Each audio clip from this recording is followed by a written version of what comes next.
everyone. Welcome to this week's broadcast. If you're catching this broadcast on the replay, thank you so much for taking time to join in. My name is Jen Zills. I am a certified health coach, a wife, a mom of 3, and the founder of Kids Eat Vegetables, where I help busy moms on their journey to raising healthy kids. And I am passionate about helping moms to get their kids to eat their vegetables and eat healthy. And really, I help moms who are looking to transition from a more standard kind of American diet to maybe a more traditional diet with real foods, but in a simple and convenient way. It is possible, I promise. And a lot of the tips I share and the recipes I share, I always tell my moms, you can do them while you're watching Netflix in your kitchen. So if you're a huge Game of Thrones fan, turn on the Game of Thrones in your kitchen and you'll have dinner, and you can stock your fridge with a lot of healthy choices during that time. I personally don't watch it, so I'm a little bit behind on the big, all the hype, but I know a lot of people enjoy it. So my point is, you can multitask because technology these days, you can set up your phone, your tablet, your computer, whatever, watch your TV shows, your favorite TV shows, right from your kitchen while you're preparing healthy meals. This week, I want to talk to you about our Power Hour. And the Power Hour is something I started last summer, and it helps us to stay on track, and it also helps us to ensure 2 things. It helps to ensure that the kids are constantly doing some type of enrichment activities, that they're not always just sitting on the screen, and that, you know, they're doing something enriching throughout the summer. But it also guarantees me an hour a day of calm, quiet time that I can choose to do whatever it is I need, catch up on emails, have client meetings, make dinner, or just sit and read a book, whatever. But the Power Hour is so important to kind of my mom's sanity throughout the day. So let me explain a little bit what the Power Hour is. So the Power Hour is 1 hour, and sometimes we go over a bit, but a Power Hour is 1 hour. All the kids have to do Power Hour at the same time. So it changes every day based on our schedule, if we have camp, if we have outings and activities. I would say most of the time we do Power Hour around 3 o'clock in the afternoon, like after our daily activities, after we've gone and had fun. Now everyone's coming back home and mom needs some time to regroup or make dinner, and the kids need some time to calm down and chill out from whatever it was we were doing in the morning. And the Power Hour is broken out into, for our family, it's 15-minute intervals. But you can make it whatever you want. I find as my kids get older, they can sit a little bit longer.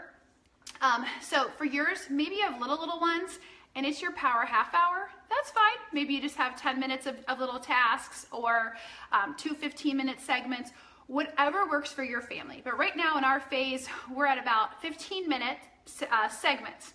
And each 15 minutes, my kids will work on some type of enriching activity. So this could be reading.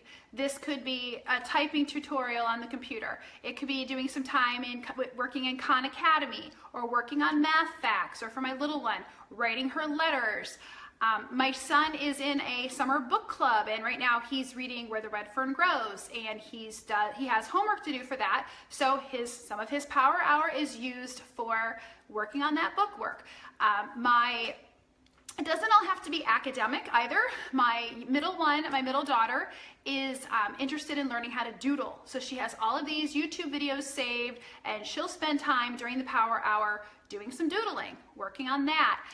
Some other things, they play the piano. They each take time playing the piano. My 2 older ones, good investment in piano lessons, are now teaching my youngest, who doesn't start piano lessons till fall. They're teaching her piano. So I was able to download some piano resources, and they're going through and teaching her piano. And it's kind of great because they each have different skill sets. My middle child doesn't read music as well as my older one, so my older one will handle the reading of the music, and my middle one will talk to my youngest about how to sit at the piano and how to play the piano and finger position and things like that. So it's kind of neat to see that. Another thing that my older 2 are helping with my youngest is to learn how to read. My youngest is learning how to read, and so we are all going through this book. It's Teach Your Child to Read in 100 Easy Lessons, and this book is so awesome. I'm not necessarily a homeschool mom. I've never homeschooled, and I don't really follow that curriculum. But this book is amazing because it literally outlines say this, do this. It gives you scripts of what to say and have the child do this. So it's really a simple book to follow. So between myself, my 11-year-old and my 8-year-old, we are teaching my 5-year-old how to read using this book. So simple lessons that 15 minutes a day, someone will sit down with my youngest and go through reading with her. So I said reading, typing, writing, can be whatever. My youngest is also trying to learn how to rollerblade, so she'll spend 15 minutes rollerblading, whatever it is. They spend this hour don't interrupt mommy, go do your power hour. And we have it written out what it is they want to do. So if they're going to do piano, if they're going to do some doodle time, if they're going to do some reading time, they have to go do that on their own. This is predetermined, like go do your power hour, 15 minutes each. We don't set the timer. So I will kind of watch the clock and tell them when time's up, but so many times they'll be in the middle of something that maybe they'll take 20 minutes instead of 15. That's fine. Maybe the power hour runs over by 15 minutes. That's fine. I don't interrupt them.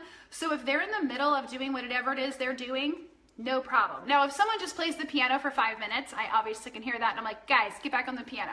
But for the most part, they're responsible for their power hour. It's their responsibility to go do some type of enriching activity, some type of learning activity, while mommy gets an hour to herself, no interruptions. And, it's good because they're, again, keeping up on their math facts, keeping up on their reading, keeping up on their typing, whatever it is, they're doing that. And I know that I'm going to have an hour of peace every day. Another one, so the ABC Mouse app is another great one. I said Khan Academy, that's great. This app called Duolingo, I don't know if you've heard about this, it's where you can learn another language. That is a great app. It's funny, I mentioned my son is in a little reading group, and so I carpool with another boy, and he says, hey, Mrs. Zills, I'm learning German. I'm like, great, this is awesome, you're learning German. And I said, oh, what are you using? And he told me he's using the app Duolingo, which I was familiar with because my daughter had been using it to learn some words in Italian. And so he goes running out of the car. I drop him off at the library. And as he's running out of the car, or he's walking at this point, he's getting out of the car and he's walking to the sidewalk of the library. And I just hollered at him. I said, Schnell, Schnell. And he stopped for a minute and then he started running to the door because he knew that meant hurry, move quickly. So, they pick up little words. Are they going to learn an entire language 15 minutes a day? Probably not. Are they going to be more open to hearing and learning new languages and new sounds? Absolutely, right?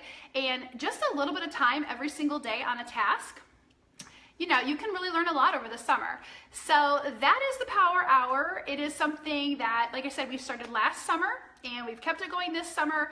And I'll be honest, the best times are when this has been a busy summer. We've been traveling, we've visited family. We've had a lot of people come visit us, and it's good to have that consistency. So when we're away for a week visiting family in Ohio, as soon as we come home, we know that we get back on track.